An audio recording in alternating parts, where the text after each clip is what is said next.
Thank you, Mike.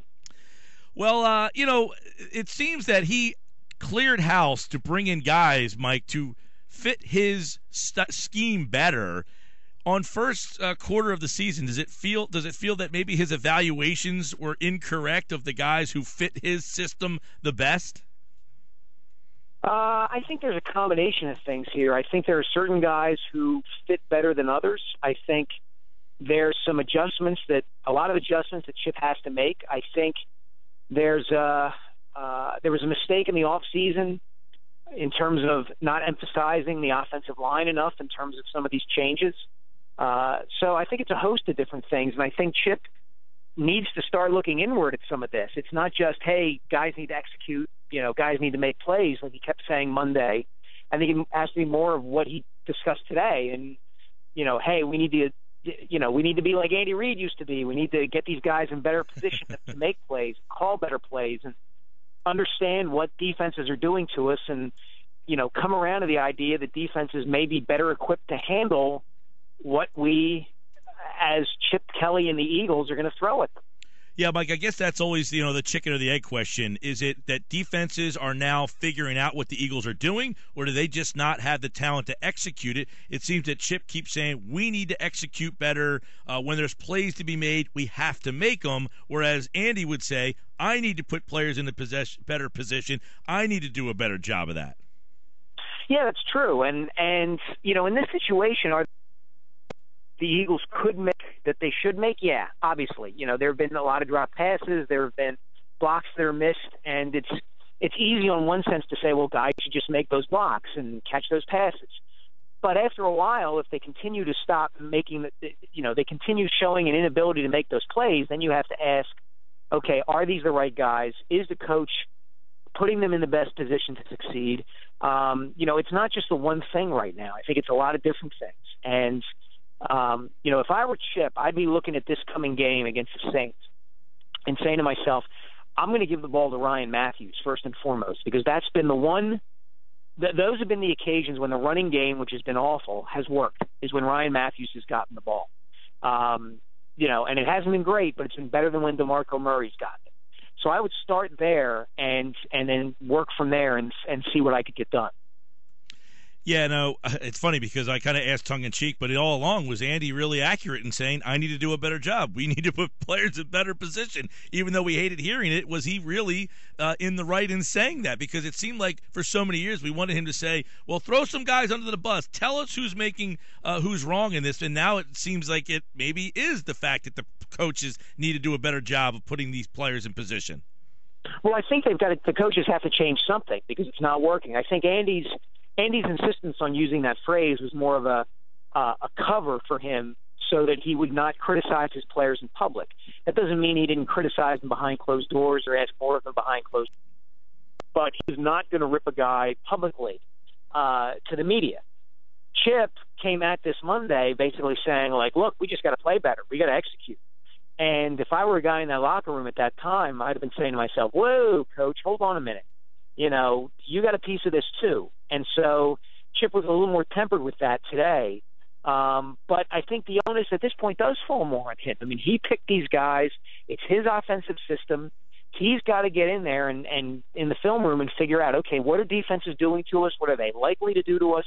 Why can't we get off to even a decent start at the beginning of the game offensively? And what do we have to do to correct this stuff?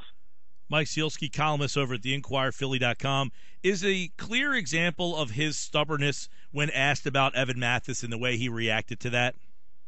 To me, it was. I didn't have an issue necessarily with letting Mathis and or Todd Herremans go. To me, the issue is, okay, if you're going to do that, you better upgrade. You better bring in somebody, two guys who are equal to or better than those two guys. And along the interior of an offensive line, you can find guys like that either in the draft, later rounds of a draft, or even undrafted free agents. But to bring back Alan Barbary and Andrew Gardner and not address the depth along the line, that was criminal.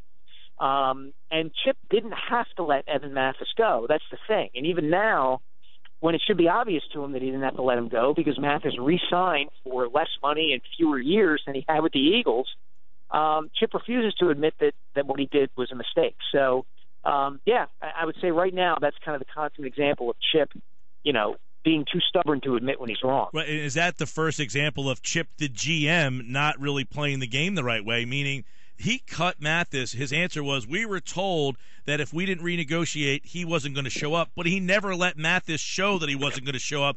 He didn't allow the player to fail for him. Basically, he cut him before Mathis had a chance to show he was going to show up.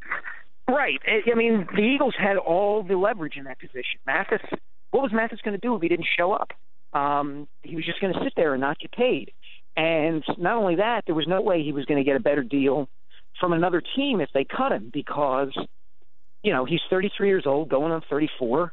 He's an interior lineman. It just wasn't going to happen. So, again, I think Chip misplayed that, and he can say all he wants that Drew Rosenhaus was saying that Mathis wasn't going to report. I don't believe that for a second. Chip Kelly came here with this offensive mind, and Jeffrey Lurie hired him basically because he wanted a guy who was innovative, who was going to be ahead of the curve. Is Chip Kelly falling behind the curve?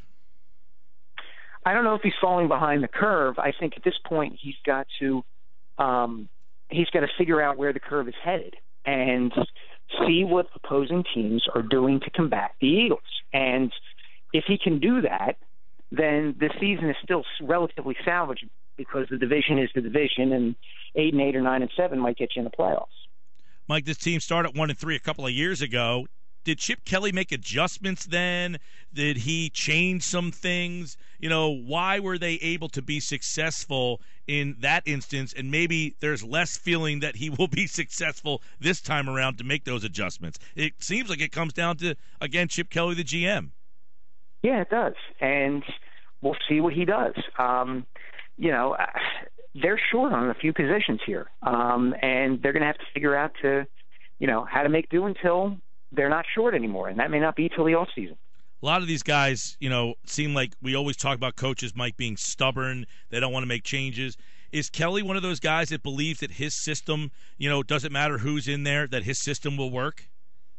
Seems that way now. We'll see. I mean, it's, this was the first off-season he had where he could remake the team the way he wanted to remake it. We'll see how long it lasts before he starts to make changes. I mean, we're 4 weeks in. He'll tell you the sample size is too small. Beyond that, I don't know. I mean, it's awful early yet in this season. Is all hope lost? No, I don't think all hope is lost. But they better win Sunday if they want to start to figure this out. That will be an interesting day on Monday if that is not the case, and especially if they throw another clunker up on the offensive side of the ball. It's amazing, Mike, a guy who was supposed to be such an innovative offensive mind. We're really talking about a team that is about as inept as it comes in the NFL on that side of the ball. Yeah, it's true. I mean, their running game has been non-existent. Their passing game hasn't been there for whatever reason, whether it's Sam Bradford or wide receivers or blocking or play calling or whatever. It's beyond bad in a lot of respects. And, at this point, all I can say is we'll see. I mean, obviously they need to fix this. How they go about doing it, Chip is going to reveal that Sunday against the Saints, I suppose. Beyond that, I don't know. And we'll see which guy he leans on the most. Will it be Murray? Will it be Matthews? Will it be Bradford? All new toys that Chip Kelly elected to bring in here. Mike Sielski, the columnist over at Philly.com. Read that full article concerning Chip Kelly, who's stubbornly sticking to his plan, even though they're averaging just 19 points a game, which is 10 points less than they averaged just one season ago. Always a pleasure, Mike. Thanks so much. Thank you.